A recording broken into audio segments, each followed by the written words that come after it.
El siglo XX parecía que iba a ser distinto. Comenzaba su andadura en medio de grandes adelantos tecnológicos, médicos y científicos. Pero eso debe ocurrir con todos los siglos que comienzan. La industrialización había transformado profundamente la economía y las estructuras sociales.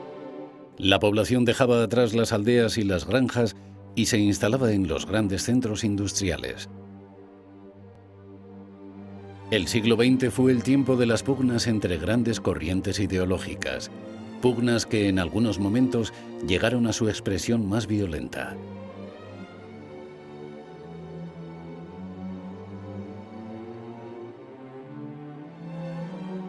En este contexto, el 11 de junio de 1911 se aprueban los estatutos de un nuevo sindicato. El día 23 del mes siguiente, en la bilbaína calle Correo, nace por lo tanto Solidaridad de Obreros Vascos, un sindicato vasco e independiente. Allí comienza su historia.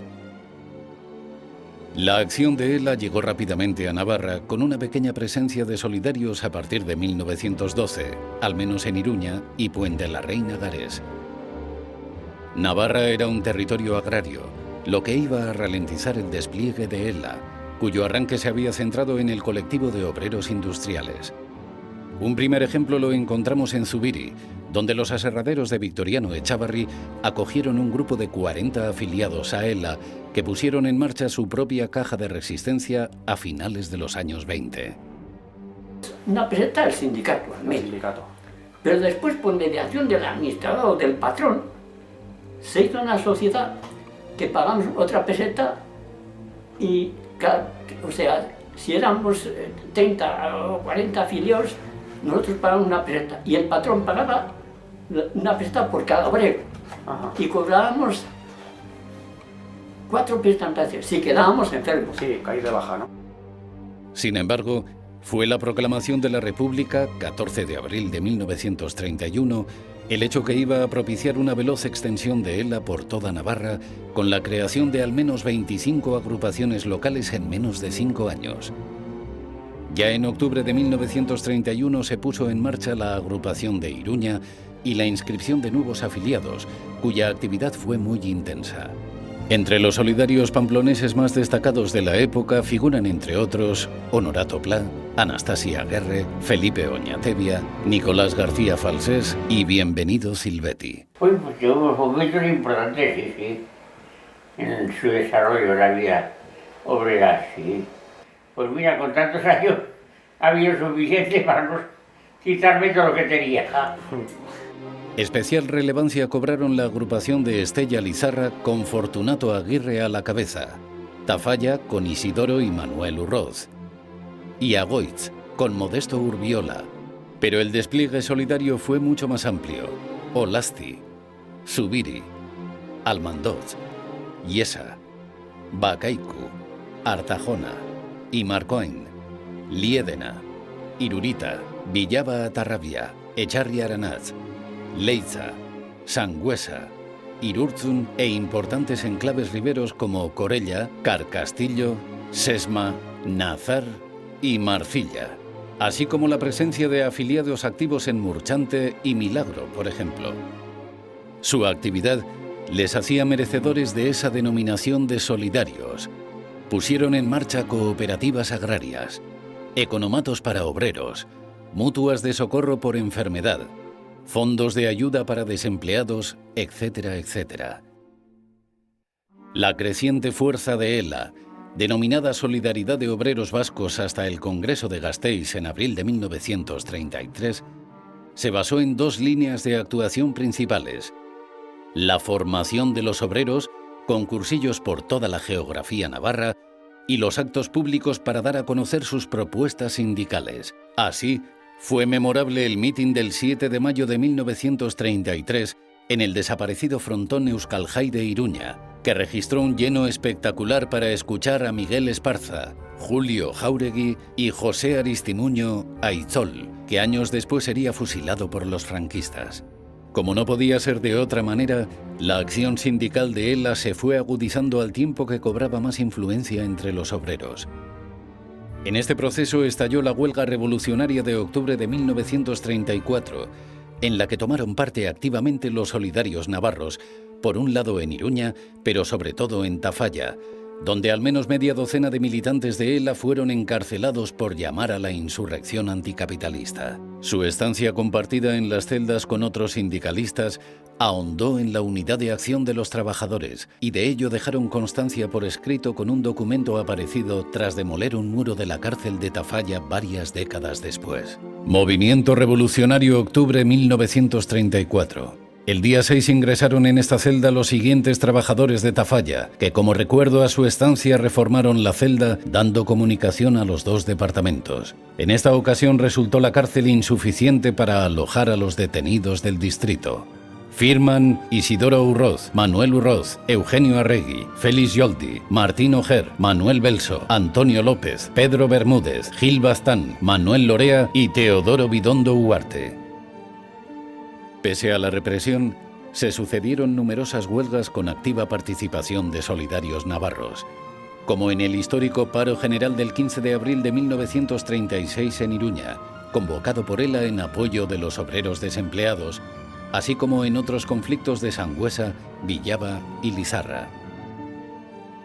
La presencia de ELA en Navarra a mediados de 1936 era incontestable en todas las comarcas, con 4.835 afiliados obreros y 1.165 agricultores.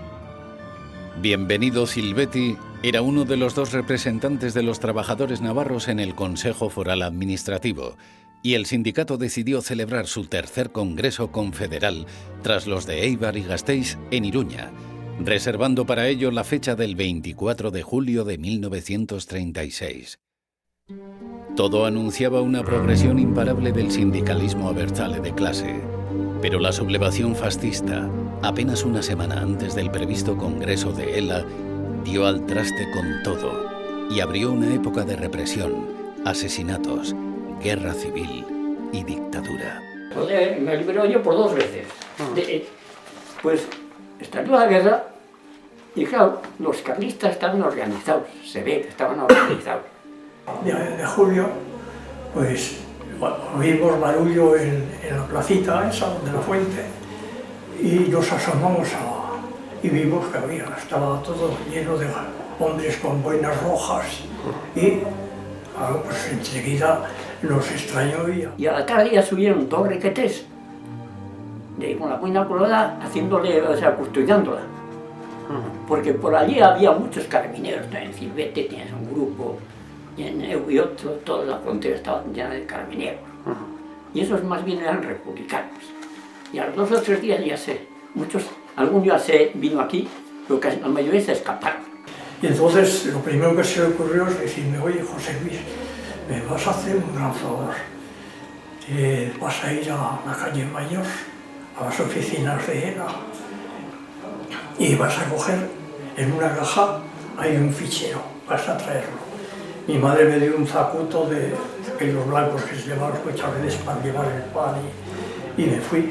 Me asomé a la puerta, vi que no había nadie ni arriba ni abajo, subí, abrí, metí, cogí las fichas que había de los afiliados y la llevé a casa.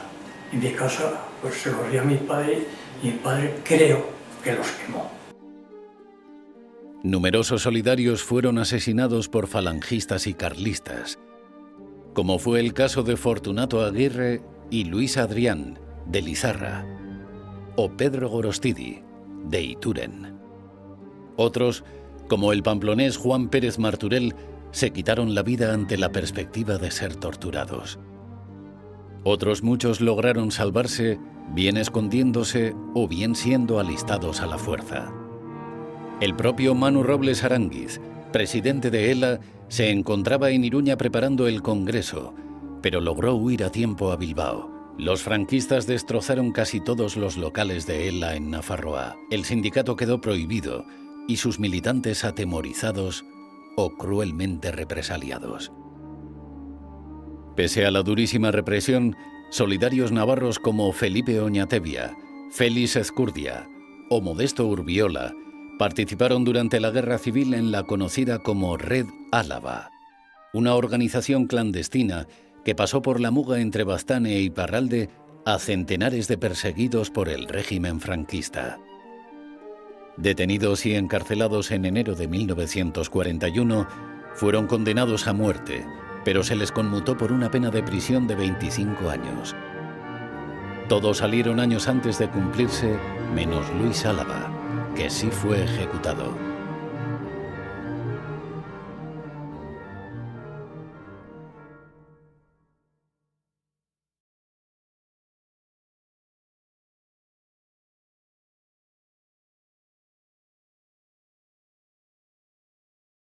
Otros pudieron pasar a Guipúzcoa y enrolarse en el recién creado Ejército Vasco, tal y como hicieron entre otros el roncalés José Estornés Lasa y el pamplonés de la calle Jarauta José María Amadoz, capturado en Santoña en agosto de 1937 y fusilado pocos meses después por los franquistas a los 22 años de edad. La noche antes de su asesinato, escribió esta carta a su familia. Querida hermana, para cuando llegue a tu poder esta carta, habré dejado esta tierra. Despedidme de todos mis amigos. Y vosotros, Agustín y María Rosa, recibid y dad a los papás muchos besos y abrazos míos. A los papás, consoladles con extremo cariño. Os lo pide en la puerta de la muerte vuestro hermano que os quiere. Que Jaungoikoa permita que seamos los últimos en morir, pues otros recogerán el fruto que para la patria se avecina. Gora Euskadi Askatuta. José María Amadoz, comisario del Batallón San Andrés de Solidarios Vascos.